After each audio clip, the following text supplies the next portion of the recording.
রক্ত ঝরতেছে, বিষ গোটা শরীরে ছড়াইয়া গেছে, একটু হুশ আসছে খালি। এর মধ্যেই মাথাটা কোন থেকে নামায়া ফ্লোরে রাখছেন। ফ্লোর কি টাইলস করা, মোজাইক করা, পাকা পাথর, আপনাদের মতো চাটাই বিছানো কি মাটি? মাটি কি মাটি? সাইয়েদনা ওমর এত বড় মানুষ, মাথাটাকে নিয়ে মাটির উপর রাখছেন জমিনে, গালগুলাকে মাটির সাথে ঘষতেছেন আর কাঁদতেছেন।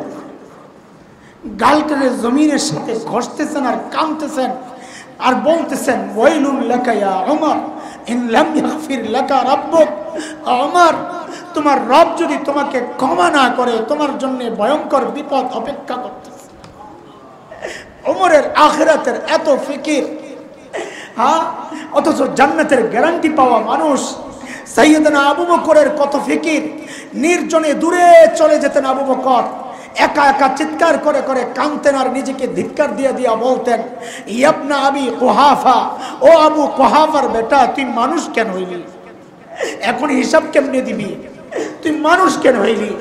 গাছের দিকে তাকায়া তাকায়া চিৎকার করে করে কাঁদতেন আর বলতেন, ইয়া লাইতানি কুনতু বারাকা, আমি মানুষ না হয়ে যদি গাছের পাতা হইতাম তাহলে তো আমার হিসাব দেওয়া লাগতো না। সাইয়েদনা আবু বকর মানুষ বিচক্ষণ ছিলেন। সূরা লাহাব যখন নাজিল হয়েছে, কথা খালি টানে দেখছি, আমি যাইতে চাই না, সময়ের দিকে তাকাই। সূরা লাহাব যখন নাজিল হয়েছে, তো এর মধ্যে তো আবু লাহাবের বউয়ের কথাও আছে। আমরাআতুহু উম্মে জামিল বিনতে হারব ইবনে উমাইয়া, যে তোরেও সাইজ করা হবে, জাহান্নামে যাবি। বেড়ি তো শুই না, হ্যাঁ তো মাথা খারাপ। তাফসীরের কিতাবে পাওয়া যায়, আবু লাহাবের বউ রাস্তায় রাস্তায় যখন ঘুরতো তো বেড়াগো মতন চলতো। কার মতো? তো এখন তো আপনার উদাহরণ দিয়ে বোঝানো যাইব না, তো সময় থাকলে ঢাকা শাহবাগের থেকে একটু ঘুরে এসে আবু লাহাবের বউ যদি, এই যুগের আবু লাহাবের বউ যদি দেখতে হয় তো ঢাকার শাহবাগে দেখবেন মাঝে মাঝে কিছু বেডি মিছিল বের করে, ওই ওডিরে দেখেই বুঝবেন এইরকমই ছিল আবু লাহাবের বউ। বেড়া না বেড়ি দেখলে বোঝা যায় না। আরে বুঝছেন নি কথা? আবু লাহাবের বউ যখন দেখছে তার ব্যাপারেও কোরআনে আয়াত নাযিল হইছে, সায়াসলা নারান যাতা লাহাব আমরাতু, তুই সুদ্ধা খাবি মায়ের। এই বড় একটা পাথর রইছে, আমাদের এলাকায় বলে দারোগা বেটি। কি বলে? আপনি কি বলে? খুব করকরে যেগুলা, এগুলার কি বলে? দারোগা বেটি বলে। তো মিলে গেছে, তো বেটি ছিল দারোগা বেটি। পাথর একটা লইছে। আবু বকর তো বসে বসে পাহারা দেয় মসজিদে হারামের আঙ্গিনায়, নবী আলাইহিস সালাম তিলাওয়াত করতেছেন। আবু বকর দেখছে উম্মে জামিল আসতেছে, বলে ইয়া রাসূলুল্লাহ, উম্মে জামিলের মতি গতি ভালো লাগে না, হাতে পাথর। আল্লাহ রসুল খুব স্বাভাবিক বলে, আবু বকর আপনি টেনশন করেন না, উম্মে জামিল আমাকে দেখবি না। কারণ এটা আল্লাহর সুসংবাদ, সূরা বনী ইসরাঈলে আসছে, فإذا قرأت القرآن جعلنا بينك وبين الذين لا يؤمنون بالآخرة حجابا مستورا। নবী আপনি যখন তিলাওয়াত করবেন তখন আপনার আর অমুসলিম যারা বেঈমান তাদের মাঝখানে আমি নিরাপত্তা পর্দা ঢেলে দিব, তারা আপনাকে দেখতে পাবে না। ঠিকই আবু লাহাবের বউ আয়েশা খালি খুঁজে খুঁজে, আবু বকর তো বুঝছে যে কোরআনের আয়াত তো লেগে গেছে, বেটি তো দেখে না নবীরে। তো আয়েশা আবু বকররে জিজ্ঞেস করে, আয় তোমার দোস্ত কই? তো আবু বকর বড় কৌশলী মানুষ, ওইটা বুঝাইতেছি যে আবু বকর ব্যাক কল না, আয় তোমার দোস্ত কই? আবু বকর কয় খুঁজা দেখো। কি কয়? খুঁজা দেখো। কয় তোমার বন্ধু নাকি আমারে বকা দিছে। আবু বকর কয় আল্লাহর কসম আমার বন্ধু জীবনে কাউরে বকা দেয় নাই। এখন তো হঠাৎ পেস লাগতে পারে যে নবী তো সূরা লাহাব শোনাইছে, শোনাইলে কি হইব, এটা তো নবীর কথা না, কথা তো আল্লাহর। আবু বকরের কৌশল, হিজরতের সময় রাস্তায় চলতেছে, মক্কা গোটা এলাকায় খবর দেয়া দিছে, ধৈর্য দিতে পারলে 100। 3 দিন গুহায় লুকায়া এই সুযোগে খবরটা অনেক দূর পর্যন্ত ছড়ায় গেছে। তো যাওয়ার সময় এক কাফেলার সামনে পড়ে গেছে, তারা আবু বকরেও চিনে না, নবীকেও চিনে না, কিন্তু খুঁজতেছে। তা আবু বকর রাদিয়াল্লাহু আনহু সামনে, তো জিজ্ঞেস করছে, মান হাযার রাজুল মা'আক, তোমার সাথে এই লোককে। এখন আবু বকর যদি বলে চিনি না, তো নিজের সিদ্দিক কাটা যায়। আর যদি বলেন হাযা রাসূলুনা, ইনি আমাদের রাসূল, তাইলে তো নবীকে ধরে, দুইটাই তো সমস্যা। সাইয়েদনা আবু বকর কি জবাব দিলেন? হাযার রাজুল ইয়াহদিনি, তিনি তো একজন মানুষ, তিনি আমারে রাস্তা দেখায়। পাবলিক মনে করছে পাহাড়ি রাস্তা দেখায়। আবু বকর তো চিন্তা করছেন, নিয়ত করছেন ইয়াহদিনি ইলাল জান্নাহ, তিনি আমাকে জান্নাতের রাস্তা দেখায়। সেই আবু বকর ওমরকে বলেন, দোস্ত বুঝলাম তো সব আমল দিয়ে দিবে, কিন্তু একটু বলেন আমার কি দেওয়া লাগবে? ওমর বলে, আবু বকর টেনশন করেন কেন, বেশি কিছু দেওয়া লাগবে। বলে কমটাই কি বলেন? বলে ওই যে হিজরতের সময় 3 রাত একটু কম সুর গুহায় লুকায়া ছিলেন, যে ওই 3 দিনের আমল আমাকে দিয়ে দেন, সারা জিন্দেগির আমল আমি আপনাকে দিয়ে দিই। বুঝার বিষয়। হযরত ওমর কি বুঝলেন গোমর ওই 3 দিন ওখানে কি এমন আছে যে তিনি বুঝছেন যে ওইটা আমার দরকার, সারা জিন্দেগির আমল আমার লাগবে না, আপনি লয়ে যান। বোঝা দরকার কিনা একটু? তো চলেন একটু সুর গুহার ভিতরে ঢুকি, চলেন। হ্যাঁ, ভিতরে লুকায় আছেন আবু বকর আর নবী আলাইহিস সালাম আবু বকরের কোলে মাথা রাইখা ঘুমাইতেছেন। শাহ ওলিউল্লাহ মুহাদ্দিস দেহলভী রহমতুল্লাহ আলাইহি এই চিত্রটাকে উনি প্রকাশ করছেন এইভাবে, বলে আবু বকরের কোলটা যেন একটা রেহাল, নবী শুয়ে রয়েছেন, আবু বকর জীবন্ত কোরআন বসে বসে পড়তেছে।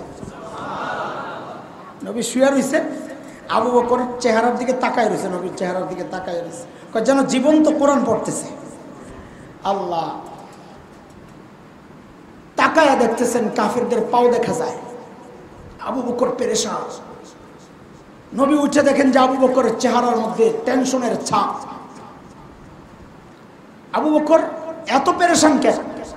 ইয়া রাসূলুল্লাহ, লাউ আন্না আহাদাহুম ইয়ানজুরু ইলা কদামাই, তাদের যে কেউ একজন গুহার মুখের দিকে তাকানোর দরকার নাই, যদি নিজের পায়ের দিকেও তাকায় তো আমাদেরকে দেখে ফেলবে, এই জন্যই টেনশন।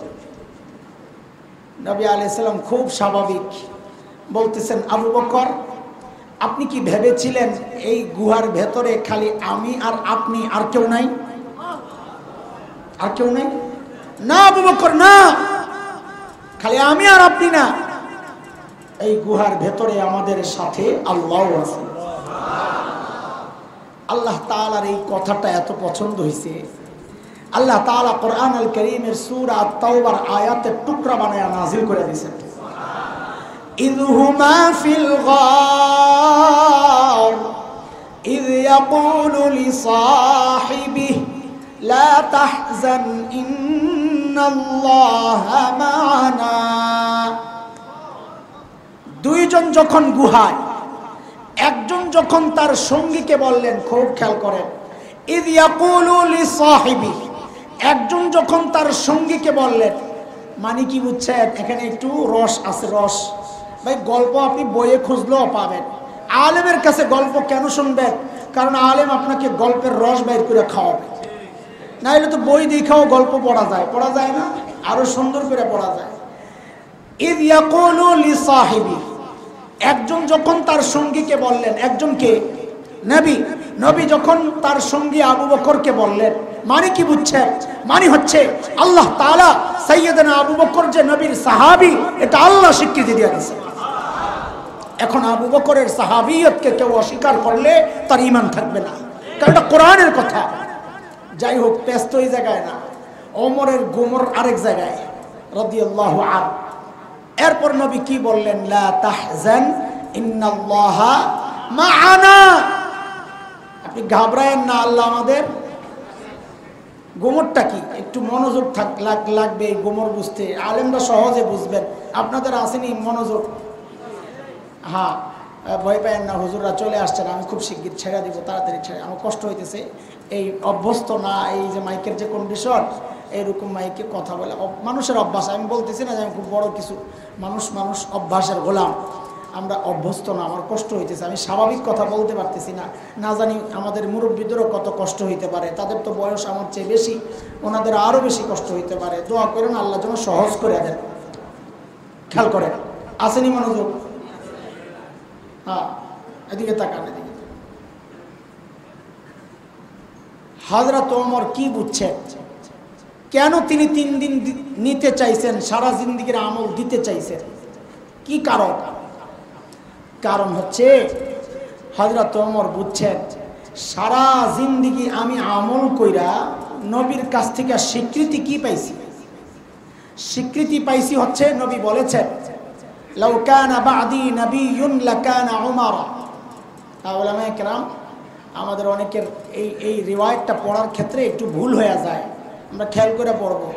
এটা মশহুর হয়ে গেছে ভুলটা, লাউ কানা বাদি নাবিয়্যান পড়ে না, এটা কান আর ইসিম, বাদি জরফ খবর মুকদ্দম হয়ে গেছে।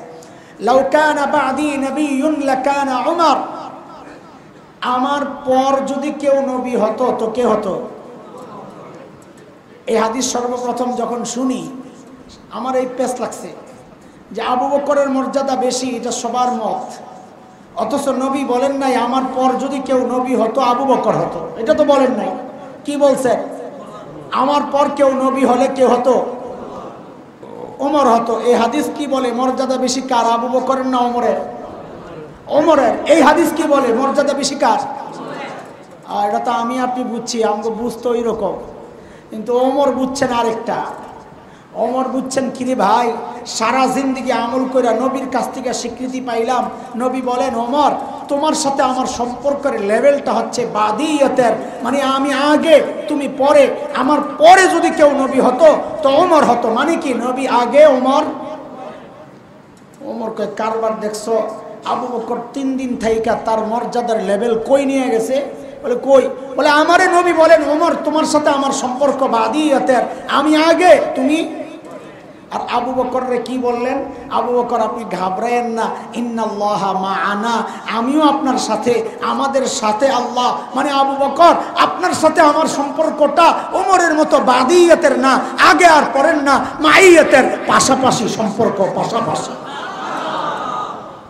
ওমর কয় বুঝছি, আমার এই সারা জিন্দেগির আমল লাগবো না, যা দিয়ে আমি মুকুট পাইছি বাদিয়তের মুকুট।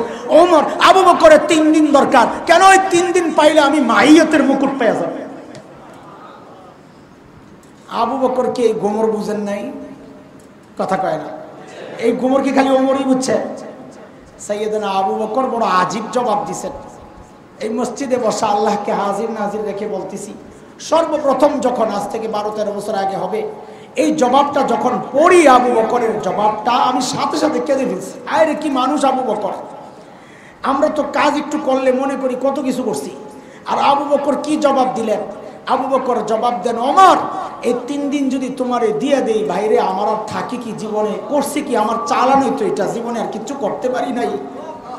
আবু বকর বলে জীবনে কিচ্ছু করতে পারে নাই, অথচ সারা জীবন শেষ করে ফেলছে নবীর জন্য। হ্যাঁ, হিজরতের রাতে নবীর দরজায় খালি টোকা দিছেন, সাথে সাথে দরজা খুলে গেছে। আবু বকর আপনি ঘুমান নাই? ইয়া রাসূলুল্লাহ, ওই যে 6 মাস আগে বলছেন আবু বকর প্রস্তুত থাকেন, হুকুম আসলে বাইর হইতে পারে, আপনি সাথে থাকবেন। ওগো আল্লাহর রাসূল সেই দিন থেকে এই পিঠকে বিছানায় লাগাই নাই, দরজাকে বালিশ বানায়া দাঁড়ায়া দাঁড়ায়া ঘুমাইছে। ওই ব্যক্তি আবু বকর বলতেছেন জীবনে কিচ্ছু করি নাই, এই 3 দিনই আমার চালানার পুঁজি। কারবার দেখছে শেষ। কি শোনাইতেছি? আবু বকরের মর্যাদা। কেন? ওই গভীর রাতের জবাব শোনানোর জন্য। মনে আসেনি কথা? লাইন হারায় ফেলেন না। তাবুকের যুদ্ধ, কঠিন যুদ্ধ। নবী আলাইহিস সালাম সাহাবায়ে কেরামের কাছে চাঁদা চেয়েছেন, কার কি আছে দাও। হযরত ওমর তো আজকে মনে মনে খুশি। কেন খুশি? আজকে আবু বকরকে হারায়া দিবে। মানে আবু বকরের তো নাই কিছু, ঘোড়ার ডিম দিবে কি? ওমরের যে অনেক কিছু আছে তা না, আবু বকরের চেয়ে একটু বেশি আছে। দৌড়ায় বাড়িতে গেছে, যায়া ঘরে যা ছিল সামান নামায় আনছে, আইনা 2 ভাগ করছে। এক ভাগ বাসায় ঘরে রেখে আসছে, আরেক ভাগ দরবারে নিয়ে আসছে। নবী আলাইহিস সালাম জিজ্ঞেস করতেছেন ওমর, ওমর কি নিয়ে আসছে? খেয়াল করেন, হযরত ওমর জবাব দিচ্ছেন ইয়া রাসূলুল্লাহ, ঘরে যা ছিল অর্ধেক নিয়ে আসছি। কি আনছে? অর্ধেক নিয়ে আসছি, অর্ধেক রেখে আসছি। এইবার আবু বকর আসবে, ওমরও অপেক্ষা করতেছে, নবীও অপেক্ষা করতেছে, আরে আমার আবু বকর জানি কি আনে। আর ওমর তো মনে মনে খুশি, আজকে একটা স্লোগান দিবে, ভাবসাবে এরকম আর কি, জিতিল রে জিতিল, ওমর জিতিল। সাইয়েদনা আবু বকর আসতেছেন, হাতে ছোট্ট একটা পোটলা। রিওয়ায়াতের আগ পিস মিলাইলে বোঝা যায় ওই পোটলার ভেতরে গায়ের জামা কাপড়গুলা। হয়তো গায়ে দিছি কি, রিওয়ায়াতের এতটুকু অংশ দুর্বল, আমরা খেয়ানত করব না, বলে দিচ্ছি এতটুকু অংশ দুর্বল। বাকি ফজিলতের ক্ষেত্রে ইতিহাস বর্ণনার ক্ষেত্রে হ্যাঁ দুর্বল বর্ণনা আনা যায়। মুহাদ্দিস যারা দুর্বল বলেছেন এটা তাদেরই মত। এই হাদিস দুর্বল এটা পাইছি কার থেকে? মুহাদ্দিসদের থেকে। যেই মুহাদ্দিসরা বলেছেন হাদিস দুর্বল, ওই মুহাদ্দিসরাই বলেছেন ফজিলতের ক্ষেত্রে দুর্বল হাদিস ব্যবহার করা যায়, বলা যায়। সেই হিসাবে বলতেছি, সাইয়েদনা আবু বকরের গায়ে চট গায়ে দিয়েছে। ঘরে ছিল চট একটা, খেজুর গাছের কাটা দিয়া বুতাম বানাইছে। নবী আলাইহিস সালামের কাছে আসছেন, ইয়া রাসূলুল্লাহ আমার চাঁদা। আল্লাহর হাবিব জিজ্ঞেস করতেছেন, আবু বকর ঘরে কি রাইখা আসছেন? কি জিজ্ঞেস করছেন? ওমরকে কি জিজ্ঞেস করছেন? ভুলে গেছেন? ওমর কি নিয়ে আসছেন বলেন? ওমর বলছেন অর্ধেক আনছি অর্ধেক রাখছি। আবু বকরকে জিজ্ঞেস করার সময় নবী প্রশ্ন ঘুরাইয়া দিছেন, জিজ্ঞেস করতেছেন আবু বকর ঘরে কি রাইখা আসছেন? হযরত ওমর মনে মনে বলে, গেলাম আজকেও হাইরা, আমারে যা জিজ্ঞেস করছিল ওইটা জিজ্ঞেস করলেই তো আমি জিততে যাই।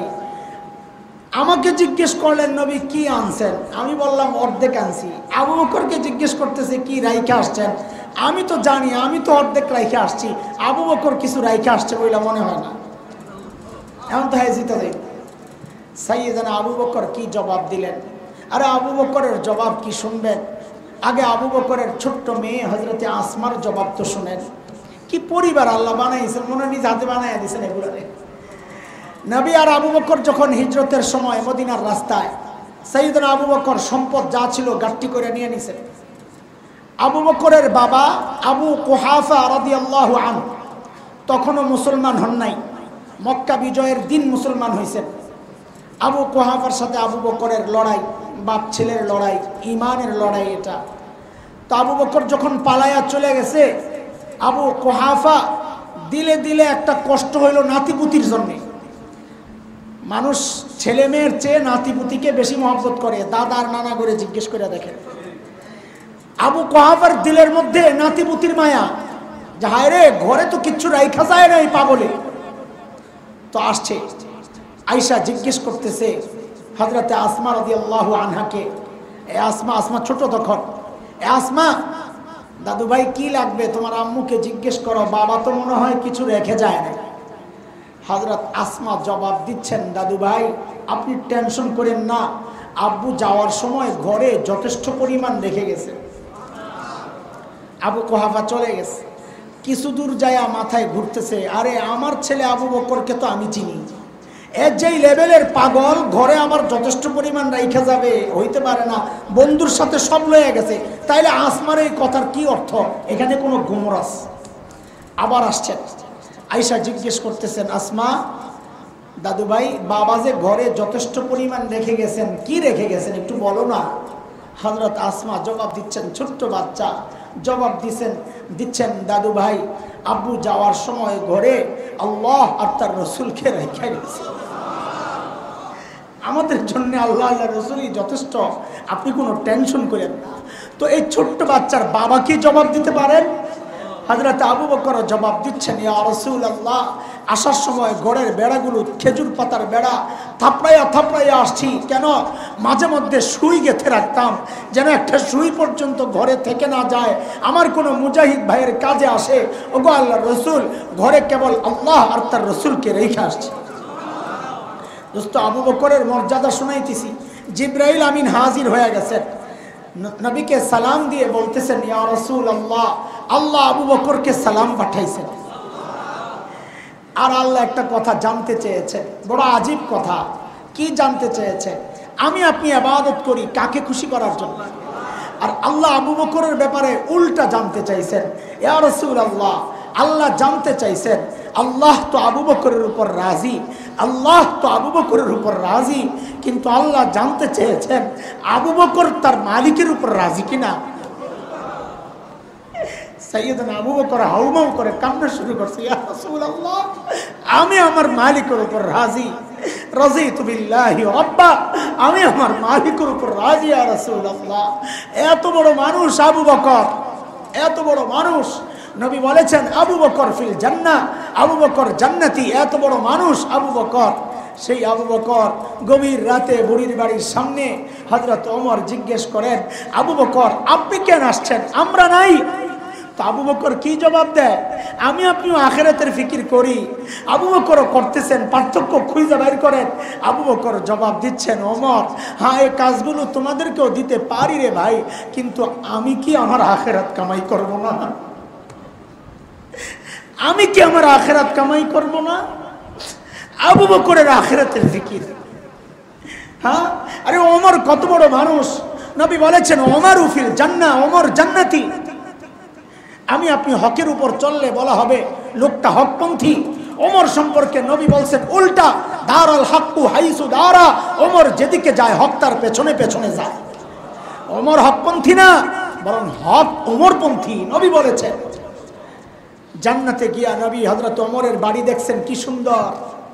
দুনিয়ায় আয়েশা ব্যক্ত করতেছেন ওমরের বাড়িটা জান্নাতে দেখছি, আহারে কি সুন্দর, না জানি ভেতরটা কত সুন্দর। আমার দিল চাইছিল একটু ভিতরে ঢুকি, কিন্তু ওমরের যে গায়রাত, আত্মমর্যাদাবোধ, প্রেস্টিজ, অনুমতি ছাড়া ঢুকলে ওমর যদি মাইন্ড করে, কারণ কারো ঘরে তো অনুমতি ছাড়া ঢুকা নিষেধ। সূরা নূরে হুকুম আসছে আল্লাহ তাআলা, ইয়া আইয়ুহাল্লাযীনা আমানু লা তাদখুলু বুয়ুতান গায়রা বুয়ুতিকুম হাত্তা তাস্তানিসু ওয়া তুসাল্লিমু আলা আহলিহা। কারো ঘরে অনুমতি ছাড়া ঢুকা নিষেধ, বলে ঢুকলে যদি ওমর মাইন্ড করে আমি ঢুকি নাই। আরে হযরত ওমর বাচ্চাদের মতো হাউমাউ করে কান্না শুরু করছেন, আবি কাগির তুই ইয়া রাসূলুল্লাহ, আপনার সাথেও বুঝি আমার গায়রত, কেন একটু ঢুকলেন না, কেন একটু ঢুকলেন না? সেই ওমরের আখিরাতের ফিকিরের হাল কি?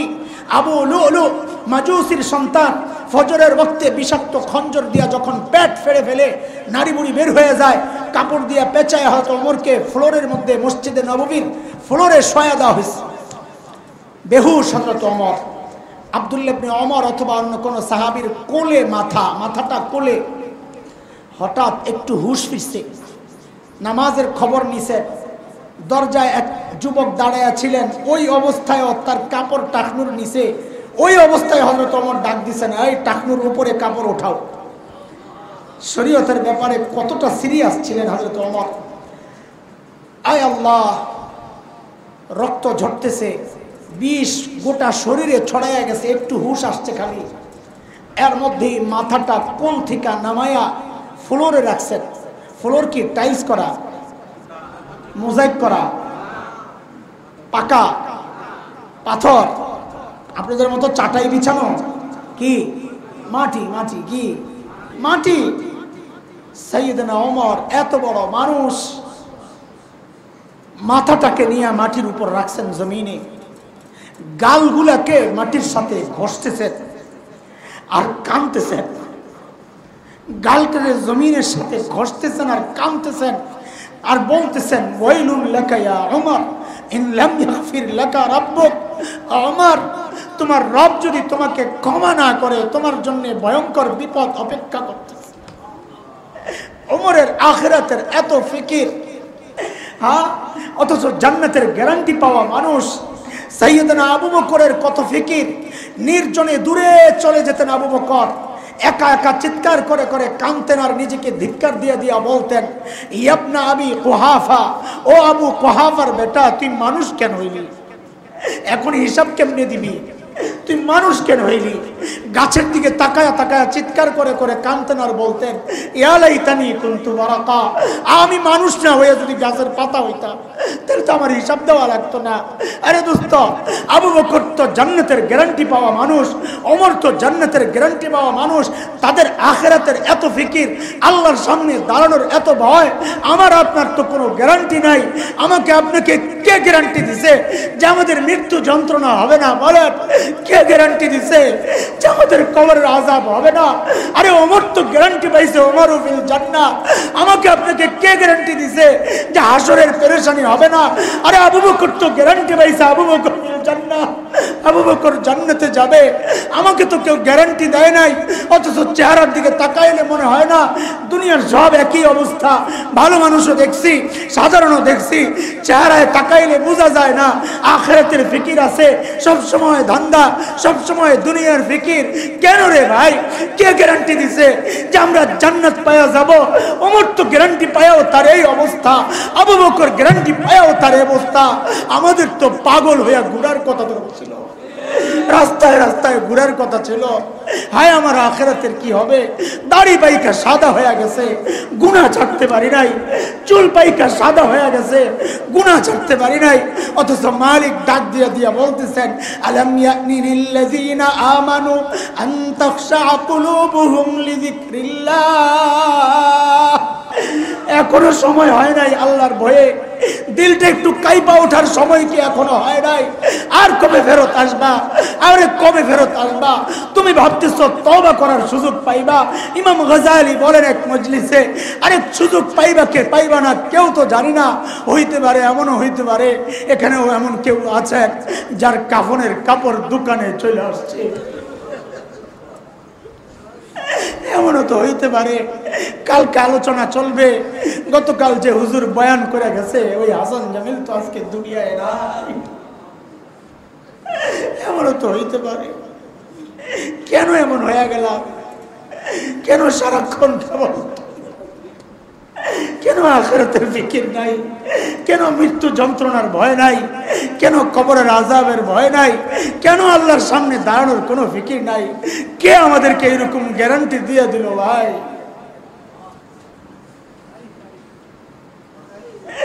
আর কত আর কত ওলামায়ে কেরাম এত মেহনত করতেছে, তাও হালত পরিবর্তন হইতেছে না। আর কত আর কত আর কত, আর কবে গুনাহ ছাড়বা? সারাদিন গুনাহ করি, সারাদিন গুনাহ করি, মালিক কিচ্ছু বলেন না। সারা রাত ঘুমাই, মালিক কিচ্ছু বলেন না। কত করিম, কত রহিম আমার মালিক। শেষ রাতে আইসা ডাকতে থাকেন, সারা রাত গুনাহ করছস কিচ্ছু বলি নাই, সারা রাত ঘুমাইছস কিচ্ছু বলি নাই। বান্দারে এখন তো একটু আয় আমার কাছে, এখন তো একটু আয়, আইসা একটু মাফ চাপ, মাফ করে দিব। আলা মিন মুস্তাগফির ফাগফির আলা, আশা আশা একটু মাফ চা, আমি মাফ করে দিব।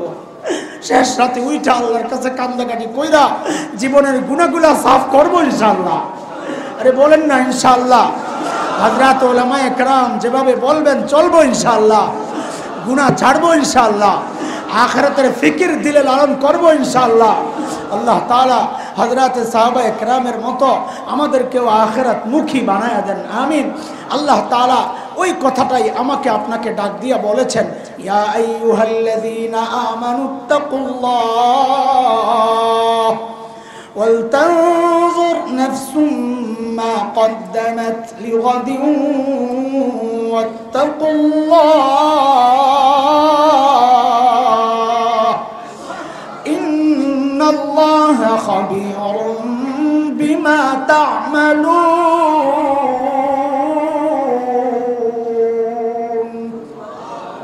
আল্লাহ যেমন চাচ্ছেন আমরা যেন সবাই আখিরাতের ফিকির করি, আগামীর জন্য কি কামাই পুঁজি আমাদের চিন্তা করি, আমরাও করবো না ইনশাআল্লাহ। বাজারে দোকানদারি করি, জবান তো চালু রাখতে পারি, সুবহানাল্লাহ সুবহানাল্লাহ। রিক্সা চালাইতেছি, জবান তো চালু রাখতে পারি, তাই না? হ্যাঁ, আমার মায়েরা বোনরা তরকারি রান্না করতেছি, জবান তো চালু রাখতে পারি। রুটি বানাইতেছি, আরে ভাই কি আজীব কথা, আমি রুটি বানাইতেছি আর সুবহানাল্লাহ পড়তেছি দুনিয়ায় বৈশা বৈশা, আর আল্লাহ আমার জন্য জান্নাতে গাছ লাগাইতেছে।